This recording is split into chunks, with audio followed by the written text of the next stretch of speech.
Hi everyone, welcome to another edition of Bangers. I'm Neil, and joining me Gordon. Hi Gordon. How'd you forget my name there? No, I didn't. I was going to It's say actually on joining the me this screen. evening, but it it depends what time people are listening, because I get well confused when listening to podcasts, and it's at different times. And speaking of podcasts, hi Mike, how are you? I'm good, thanks. Yeah, how are you doing? I'm all right. I'm all right. I'm all right. How has your week been? It's been all right. I tell you, one of the things I've been thinking about this week, right? Playing on my mind a wee bit. Go for So it.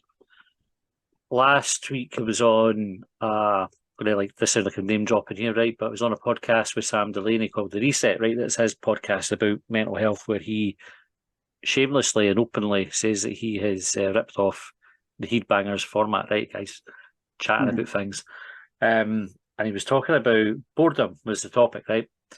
And you say like when you're on your own, do you get bored? And I'll be honest, I didn't really get that bored on my own.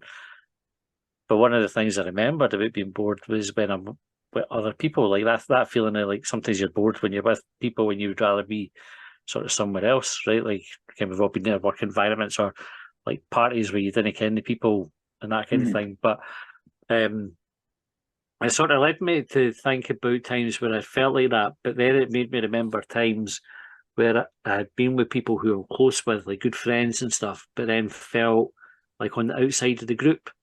And this Mhm. sort of like wee bit of paranoia that eats away at you. And I don't know if it's just me, right? And that's why I wanted to kind of bring it up, just to see like whether that's normal, that everybody Mhm. feels like that, or whether that's something for me to work on. But it's that wee bit. And I think if it was a work environment, you would call it imposter syndrome. Maybe like you feel like you're Mhm. not supposed to be where you are. But I remember even like one of my close friends having a 50th birthday party, and I say like close friend, best man at my wedding, close friend, having a 50th birthday party, and it was with people that we used to work beside, and I couldn't go because I was worried that if I was to speak to him, that like I wouldn't have anything to say to people, or like the other folk that would be there, although like I knew them, that people I worked beside, they wouldn't want to talk to me. They're like such like a No. probably there'll be people listening thinking, well, that makes sense and that you're not being paranoid there. uh, but it was like, I remember thinking, so I missed that party, like a really special birthday party for him. And I missed it because of that sort of bit of insecurity, really. So I don't know, does that sound familiar to either of you? It does, and it's funny you should say that, because me and Gordon were actually talking about behind your back. But aye, how can we my paranoid? But nah, it's something I felt like that as well. And there's times where you're like in like the centre of something, but you feel like on the outside of it at the same time. And I can be like quite like that as well. Like even maybe like you're thinking like the life and soul of the party and stuff like that. But there's other times that you're at that party, but you'd rather not be there. But for me, it's probably not boredom. It's more just like anxiety and Hmm. like feeling paranoid about stuff and that. Do you know what I mean? You get, like love to be out, love to socialise, but as soon as you're there, you'd rather be like somewhere else, no doing that. But for me, so it's definite, and it is. It could well be like imposter syndrome, where like you don't think you're as like cool as the people you're with, even though you've known them for ages. You don't feel like you can hold a conversation. You maybe don't feel like you look as good at them as well. You know, Hmm. like superficially. And I think though what happens when I've had it before, I've sort of talked to myself about like, going to like socialising, and what that means is when I do eventually, I've missed it loads. So it is the point where I am on the outside looking in, even though I'm on the inside. Do you know what I mean? By the Hmm. time I'm like 2 years later, I'm like, so much has gone on. Do you know what I mean? And it is that thing where like folk are having conversations. Remember we did this. Remember that happened, and you're like, that's that time I said I would go, and I bottled it. And I totally get that. But for me, that's definitely not a boredom thing. It's more just like social anxiety. I think it is anxiety in a lot of ways, isn't it? Like, Hmm. Mm-hmm. because I don't know, maybe it could be boredom. I don't know, but if you're, so say like the setting is that you're with a group of guys and you're, I don't know, maybe at the football or something like that, or and then you're at the pub after. Is it like, can you feel like that? Is it boredom? Like, So because you, no, I maybe positioned it wrong. It was the topic of Sam's podcast was boredom, and that just it Mm-hmm. was because they talked about being bored with other people, Yeah. and I was thinking about like how do I feel in groups, And it wasn't so much the boredom bit, but it was the anxiety bit, or sort of feeling on the outside. So, I mean, there are times definitely where, but you can be bored with folk, but I like right now. it's I think it's like you sometimes feel you're not got a right to be there, or you've been asked because somebody's felt like, oh, we better ask Matty because it's like a nice thing to do rather than ask them because we want them to be there. It's a weird thing. I don't know where the justification for that feeling comes from. I think it's like innately, we as humans, we want to be liked and loved, right, to a certain extent. Yeah, I think it's just people all instinctively say, "No, I don't care what anybody fucking says," blah blah blah. But I think most people have that feeling of wanting, because it is nice, right? It's nice when someone likes you, loves you, and wants to be around you. It makes you, it validates you as a person, and that your existence is, will validate. You know what I mean? But because I remember years ago, when when I still use Facebook, put a post on Facebook, because there was a period where, so I was like the first to, when I got to my missus, I had a group of mates like really close. And I'm still mates with them, and we still do stuff and things like that. And obviously, as you grow up and you all get families and stuff, you didn't see each other as much. But I was the first to really have a family. So I met my missus, she already had kids. So that was like straight fucking at the deep end. And then we had my wee one. And most of my mates didn't even have like girlfriends, or they had girlfriends, but they were still, but they were like, they were going out and doing stuff all the time and no inviting me. And I don't know, I think it was maybe just assumed, like, because there probably was a couple of times where I've said, no, I can't, because I'm doing stuff for the kids, or I'm doing stuff for my family, or blah blah. It's about, I can't get a babysitter, or blah, whatever. And then if that's happened a couple of times, they've just kind of, oh, he's got to be busy, we'll not invite him. And I remember feeling like, quite like, fucking hell, they're doing all this, and being almost like annoyed and jealous when I seen them tagging each other on Facebook that they were out here or there. And I was like, oh, where's my invite? We used to go and do this all together. And I remember putting a post on Facebook, kind of like one of those sort of passive aggressive ones that I would hate to see now. A meme on it? Did you do a meme on it? No. It was just like it was just like a couple of paragraphs of text just saying, just because I've got a family and all the rest, it doesn't mean to say I do what I do things and go places, and like it was all valid, but it was just one of those ones where I was just kind of like, he's just airing dirty laundry and having a go at folk on Facebook, where I should just actually message him and just say, fucking not invite me for, like I will come out if you want to, if you want me to come out. But then I think it was just, as I've got older and as they've had families and got kids and everything like that, we're all just kind of in the same boat. And I've just it's not that I've not cared as much about what other people think. It's just more that I've become more accepting of the fact that you've not got to get invited to everything. No, everybody's got to like you. As long as you've got the people that you love around you and they like you, well, questionable if my family like me, but I assume they do, then like didn't waste your time trying to impress people and make people like you that didn't want to like you. But that comes, I think, with experience and sort of wisdom of growing up, I suppose. So I think kind of like, if that resonates with either of you in terms of when you both got families, and like at that time, did you feel like you were getting excluded for stuff? I would say that there has been things like that. And I suppose the ironic thing for yourself, Gordon, is you would have put that post on Facebook, but none of your mates would have seen it because I would have been out having a good time. Thanks. Makes me feel much better. It doesn't make me feel better. But I'm like, I know for me, and it's that thing where like you're growing up and responsibilities and stuff like marriage and kids, and or even if you've not got that, everybody like hopefully matures.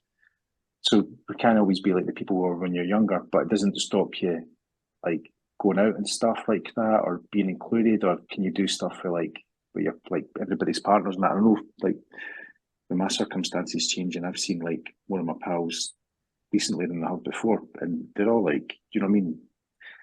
It's not like a big deal. They would be like, you know, we're always like pals. You know what I mean? We just see each other less, and now I'm hanging about them a lot more, getting on their nerves, and they're like, fucking hell, man.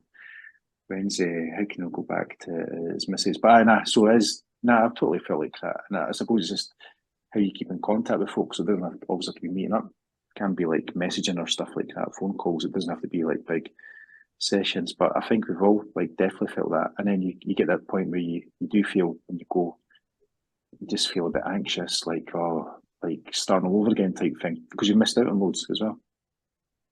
So I find it quite debilitating, like to the point, like, do you know, how would I describe it, right? I don't know your experiences of getting stoned, right, when you were younger, right? Whether it was something you partook in or not, right? But one of the things that can happen when you get stoned is you get paranoid. And I remember sitting thinking about saying something and then no saying it because, hey, well, you're stoned, but no saying it because you're like, this is the wrong thing to say. And sitting there on it for ages, and then what would happen is you maybe then would say it, but past the point of it being relevant to anything that anybody else is talking about.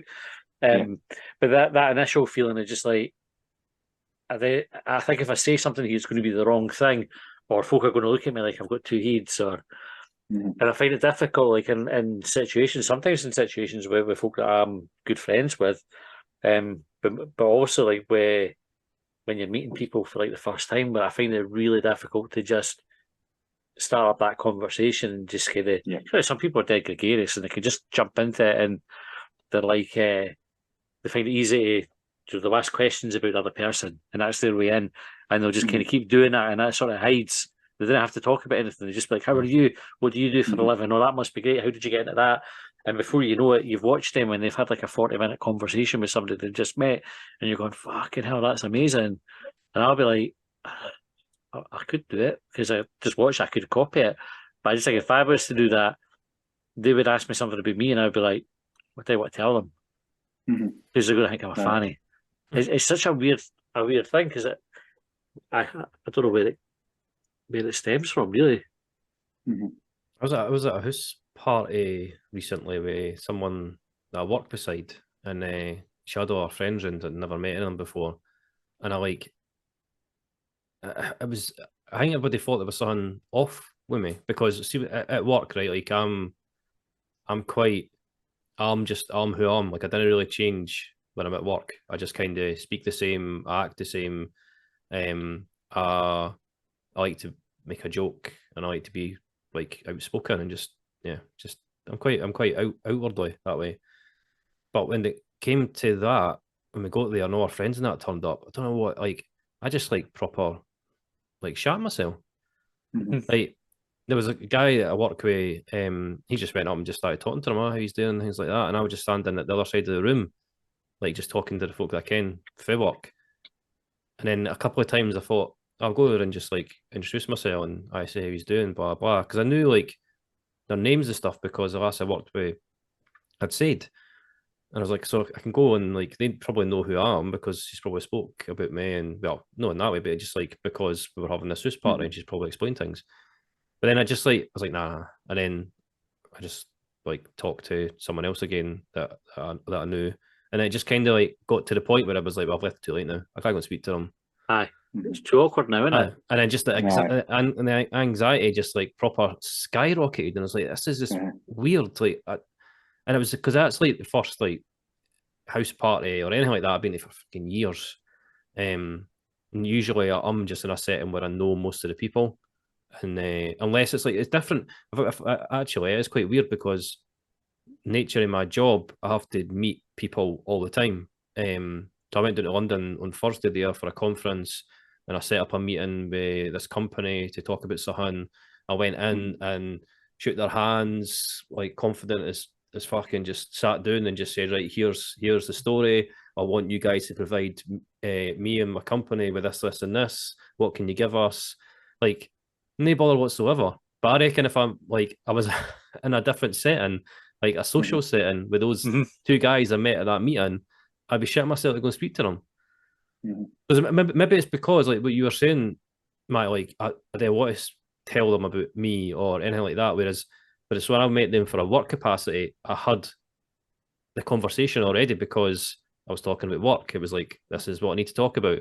Whereas a conversation in a social setting could be anything. Like, what do you say to someone? Hi, I'm Gordon. I like football and comic books. That's just a weird way to start a conversation. Like, how do you start a conversation with someone unless you have a talking point already, but you're not going to have because you've never met them? I suppose, like, I didn't completely know, and I think I'm a lot better than what I used to be, and I just get like stuck into that, like helping out the community foundation lunches and stuff. So you'll sit with people, and it's that thing. It's just like I'm probably good at just talking rubbish, so it's launch right in it. You know, like, how is it? Whereabouts do you stay and stuff like that. I suppose it's very much a conversation's built upon like the surroundings that you're in. You know what I mean? So for me, the conversation's built by what's around me. But I find that sometimes easier to speak to strangers in that situation, like getting to know more about them, showing an interest probably than it is to people that I've known for years. Do you know what I mean? And it's just because, I don't know, it's just weird. Because I'm probably like conscious about the people that know me that I'll make an idiot of myself or get tongue tied, but as for strangers, I don't have those inhibitions and I just go for it.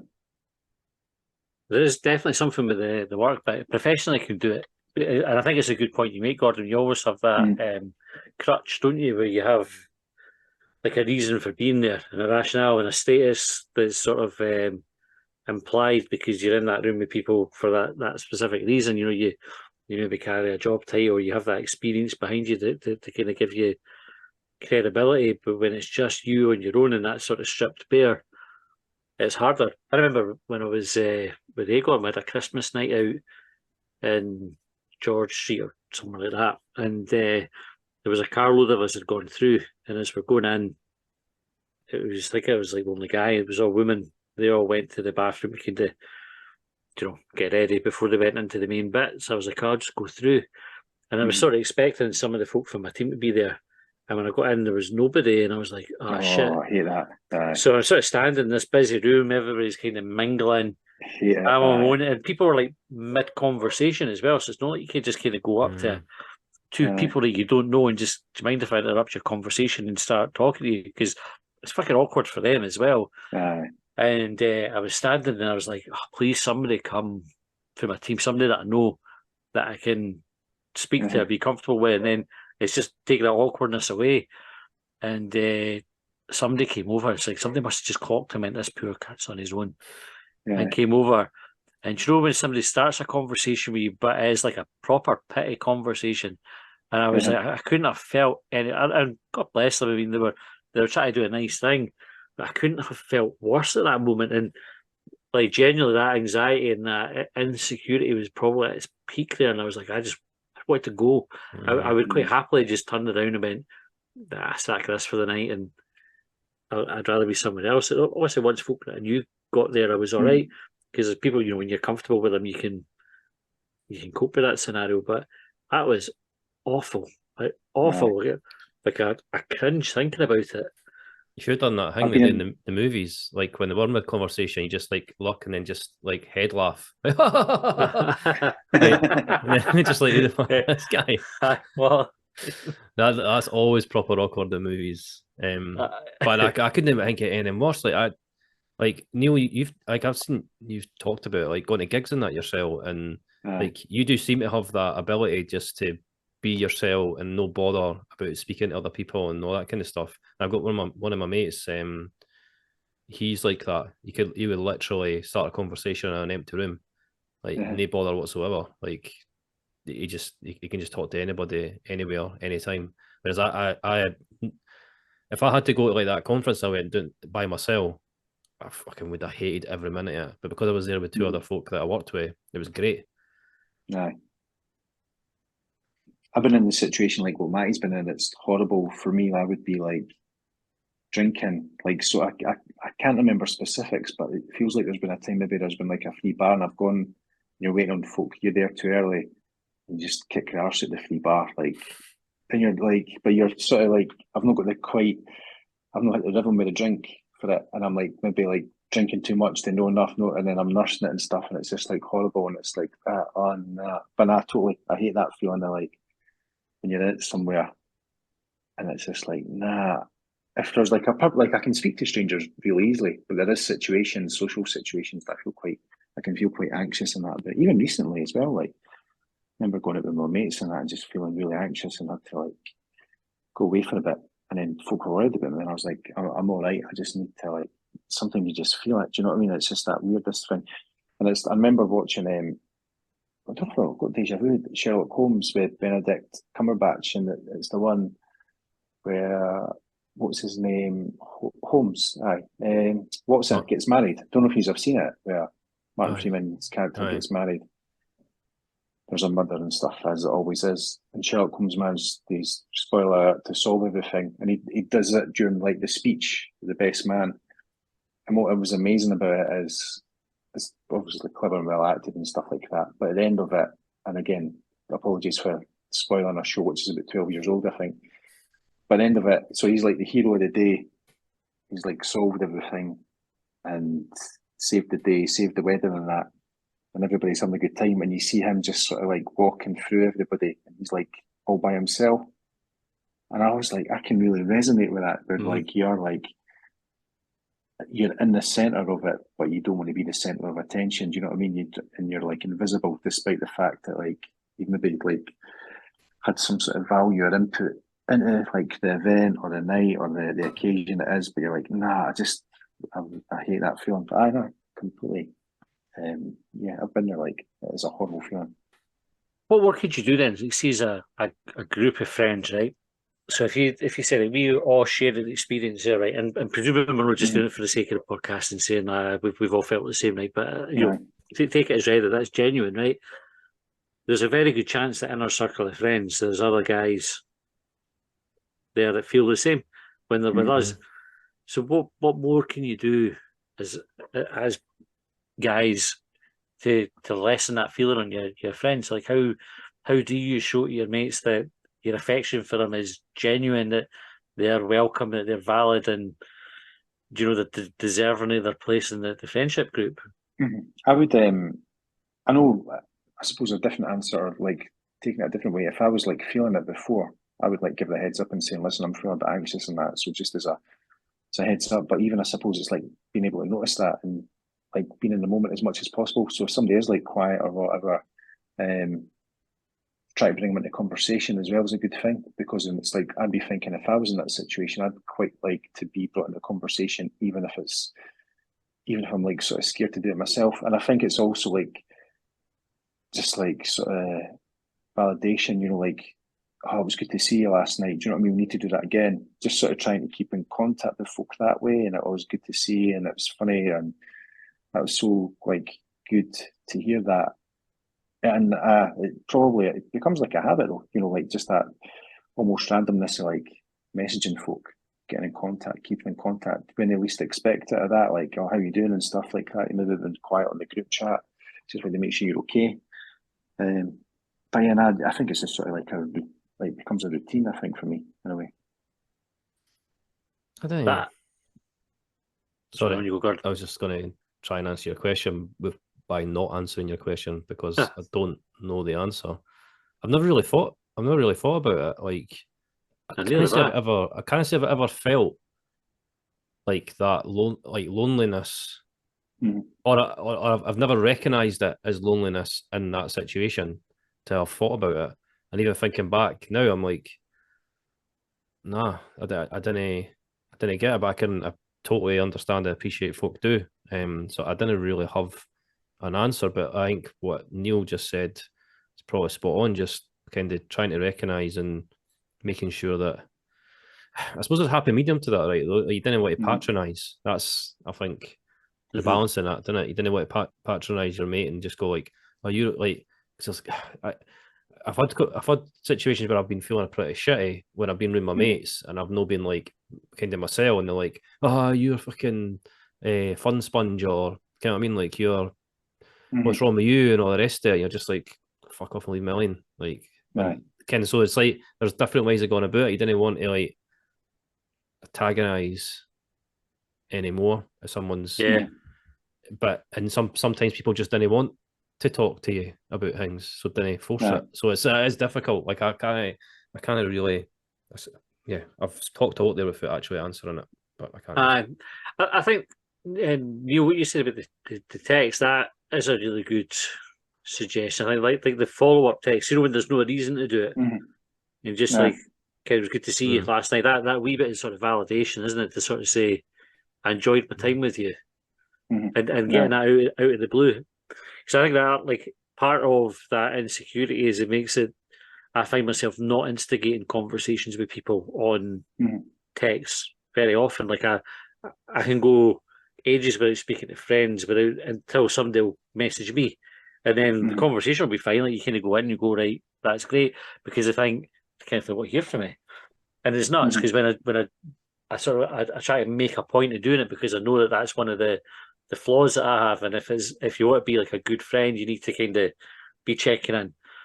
Yeah. So I try to kind of force myself to do it every now and again to say, who have I not messaged in a wee while? Just like, all right, how's it going? And that's it. There'll no be a reason for it. There's no ulterior motive. It's just like genuinely okay, how are you doing? And I think like offering to meet people before you meet them.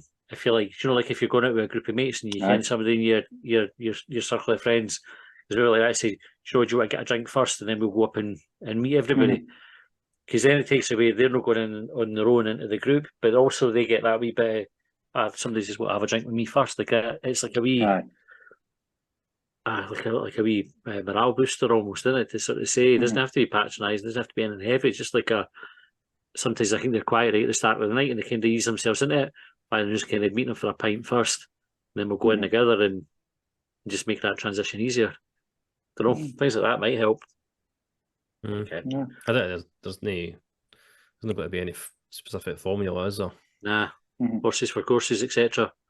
Etc. But I think it comes down to maybe even just making an effort. So even if you can't go out for like, maybe don't feel like you've got stuff on, just keeping in contact with the people you were going to go out with. Making an effort with the people that you've been out with just to make sure everybody's okay and stuff like that. We probably sound like we're over caring, but I don't know. I think there maybe something needs to be that. But I just like making sure everybody's all right and stuff. I've known anybody for a while, just check in with them. But I like the idea of meeting people before hand of that, or and I suppose it doesn't always have to be when you're catching up with folk. And it doesn't always have to be like drink, you know what I mean? If you wanted to go for a coffee or something, or let's go for a wander that before it, and then we go to this free bar at Christmas, then let's get stuck into it. But it'd probably take a while on that. Do you know what I mean? To sort of build up that confidence. Do you ever get when you do get asked, and you've got something lined up, and you're like, and you get that sort of validation, that good feeling like, like I've just invited me, that's good. But then when it comes to it, you just didn't want to fucking go for some reason. Like I seem to get that a lot just now. Like there's loads of things that I'm dead excited to go do when I'm like organising it and I've been asked and it's like, great, I got this in like 2 weeks' time. Literally the day before, I'm just like, I really fucking want to do this. I cannot be arsed. And I cannot figure out why. And I wonder, in fact, kind of figuring it out in my head right now, it probably is an anxiety thing in a way. Like I'm probably subconsciously going, if I go here and do this, is it going to be shit?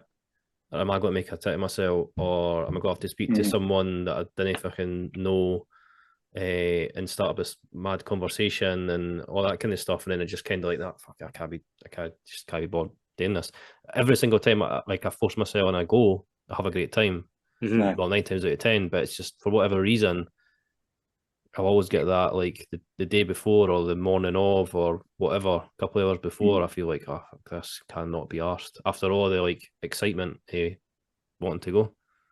And do you think it's maybe sometimes the times like that? How often have you been to something you didn't want to go in? You go out and you're like, I'm glad I went. That was like the best night I've had in ages.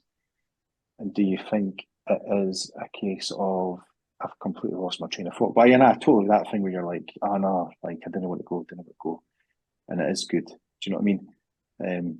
But I just sort of pushing yourself in the boundaries and that, just to sort of pocket out. And I suppose what I was going to say is actually, when you're thinking like that, you don't want to go. I suppose it's worth remembering, like, what is the worst thing that's going to happen on that night out? Like, you don't speak to somebody as well as what you thought, like a stranger, you're maybe never going to see them again. So that's not like an impact. Do you know what I mean? Nobody's always think when situations, nobody's going to get hurt, hopefully, and nobody will die. That's the sort of two worst things that can happen.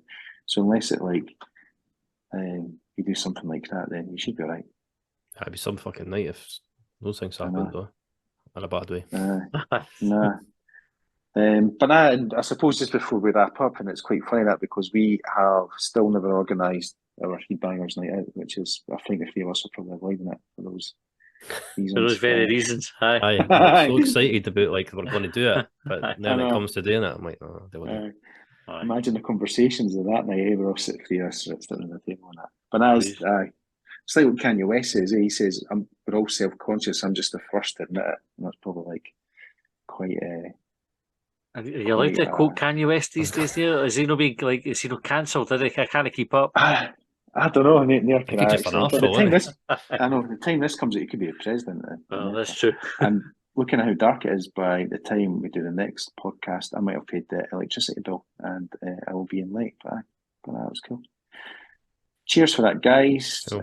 But that was good. Cheers, guys. Yeah, thanks for listening. Thanks. Cheers. Thanks everyone for listening. Thanks. Isn't that just